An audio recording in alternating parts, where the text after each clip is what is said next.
C'est une première à l'ISTAM Lubumbashi, la journée porte ouverte, une réussite totale depuis le lancement de l'année académique 2024-2025. Ce samedi 29 mars, une double manifestation a eu lieu au campus de l'ISTAM, 6 au quartier Kimbwambwa de la ville de Lubumbashi.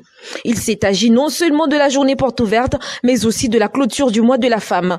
Cette journée haute et riche en couleurs a été marquée par l'arrivée des étudiants de l'ISTAM et d'ailleurs celle des enseignants et autorités académiques, notamment le directeur général, le professeur associé Georges Kassongo et sa délégation.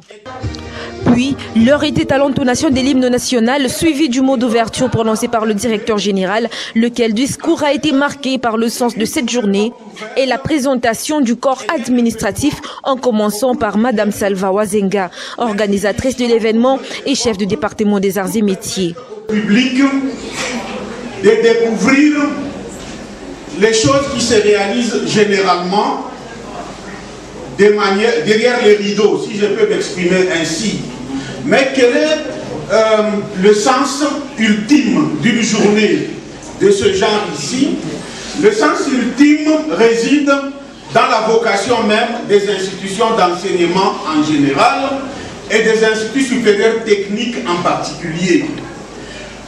En fait, les instituts supérieurs techniques ont pour vocation de servir d'interface entre la sommité scientifique, c'est-à-dire la grande théorisation, et la société, c'est-à-dire le service à la communauté.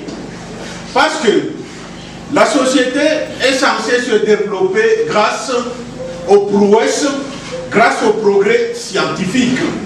Mais la science, dans son essence brute, n'est pas facile à appréhender par le commun des mortels.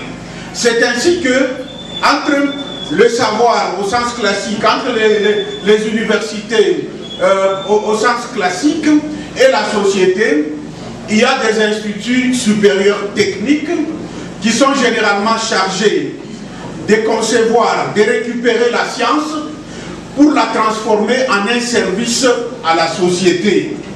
Donc, nos institutions d'enseignement technique sont des petits ateliers et nous y réalisons ce que nous comptons faire de notre pays, la République démocratique du Congo, ou même de notre continent, l'Afrique. Puisque la science l'exige, dans pareilles circonstances, deux exposés étaient présentés par Dr Olga et Madame Magui, toutes enseignantes à l'ISTAM.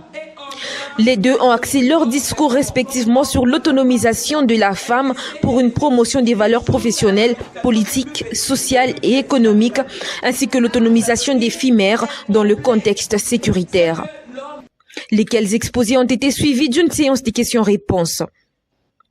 Prenant la parole devant l'auguste assemblée, Madame Salva, hôte de la manifestation, a prononcé un mot de département avant de convier les autorités académiques à effectuer une visite dans les salles d'exposition, notamment en arts et métiers, en esthétique et en hôtellerie.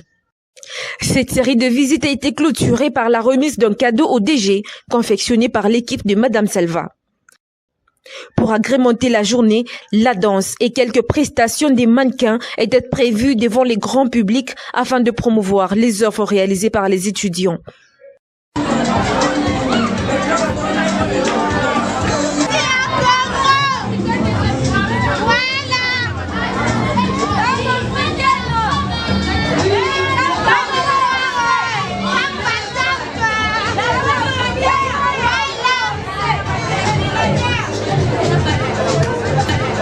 C'est par le partage d'un repas aux familles, cuisiné par les étudiants de l'hôtellerie, que la journée a été clôturée.